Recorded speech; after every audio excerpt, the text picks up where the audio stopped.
Hey guys, welcome back to my channel. If you're new here, welcome. My name is Shelly.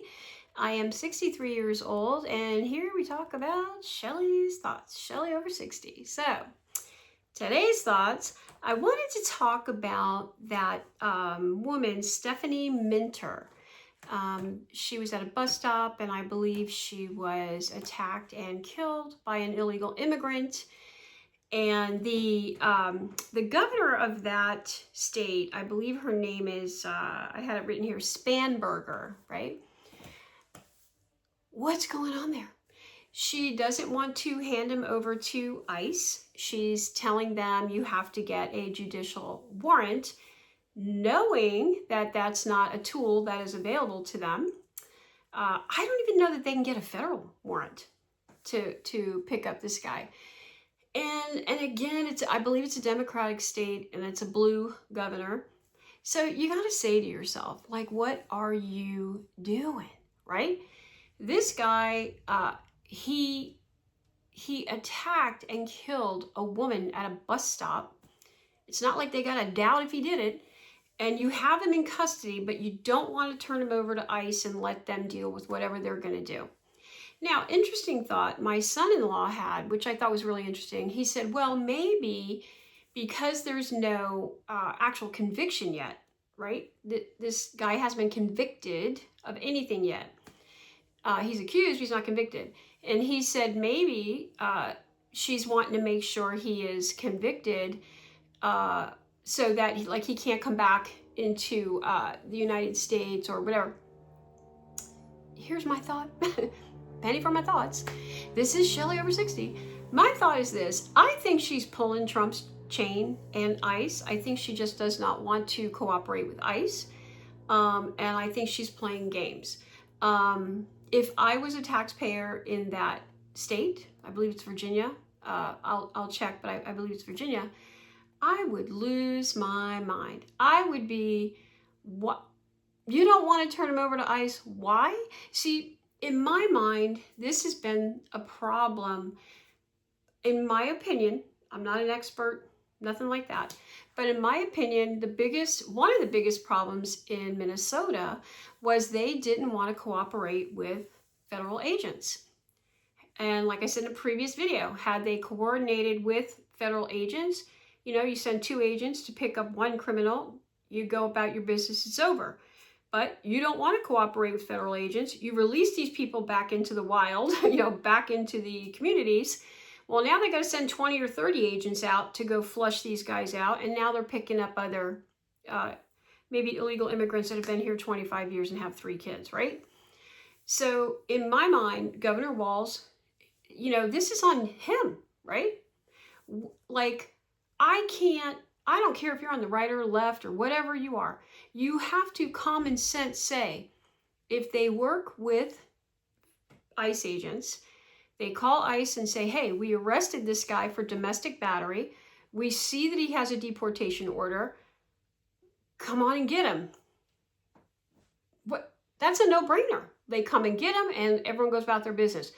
Now, you don't want to cooperate with ICE. You say, oh, we're not going to call you. Yeah, we had John Doe here. Yeah, he beat up his wife and whatever. We let him go. Yeah, here's his last known address. Later, well, now they're going to take that address. They're going to go over there and maybe pick up 20 or 30 other people with him. And a lot of the community is mad at ICE agents for that. Why? I heard an interesting thing. Somebody said something. I'm so sorry. I can't remember who said this. But they said, you're mad at ICE agents. That's like being mad at the cashier for the price of the Big Mac, right? Like, they're doing their job. They're just doing they don't make the news, they report it, right? ICE agents are just doing their jobs, okay? And I just don't understand, why not turn these people over to federal agents? Why? Maybe somebody can explain it to me. Why? Why aren't you just turning these guys over, right? And maybe that's why ICE is stalking these courthouses and sitting around waiting outside these courthouses, because they don't want to cooperate with the agents and say, hey, we're going to hold Bobby Joe over here or whoever. You can pick them up on this day at this time. Then they'll come at that day at that time. It's like that judge who snuck that illegal immigrant out her back door. because ICE was there to pick him up. Like, lady, that's not for you to decide. He has a deportation order. What are you doing? Again, like, to me, these are common sense issues, right? Common sense. So I just felt so bad. I can't imagine how that family feels. You know, this poor woman, she's at a bus stop, minding her own business. Along he comes, whatever, and takes her out. And they don't want to turn him over to federal agents. I'm sorry, that doesn't sit with me. It just doesn't. Again, these are my thoughts. I'm just a grandma, you know, giving my opinion. You know, who knows, right? In any case, that was my thoughts on that. That poor woman. You know, I feel for her family.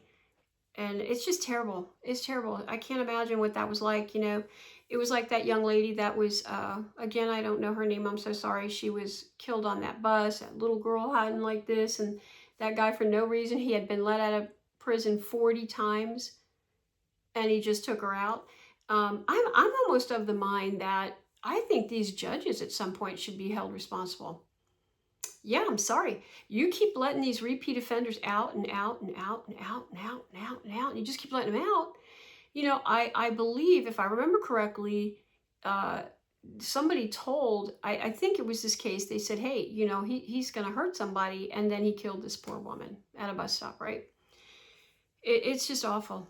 And so I feel like, again, these are common sense issues. And I feel like these, you know, I just feel this way. A lot of these Democratic leaders, they are fighting because they just hate Trump, right? It goes back to my other video, is TDS real? I don't know, I'm starting to think it's real. In any case, what do you guys think of that? Like I said, my son-in-law had that interesting comment when he said, hey, maybe they don't have a conviction yet and they want to hold him till he has a conviction. But also he said, well, why don't they just say that? Why don't they just tell their constituents, hey, we're holding him, but not because we like him or we love him or whatever. We're holding him because we want to wait till we have a conviction to make sure he can't come back in our country, or whatever the case. So let me know what you guys think.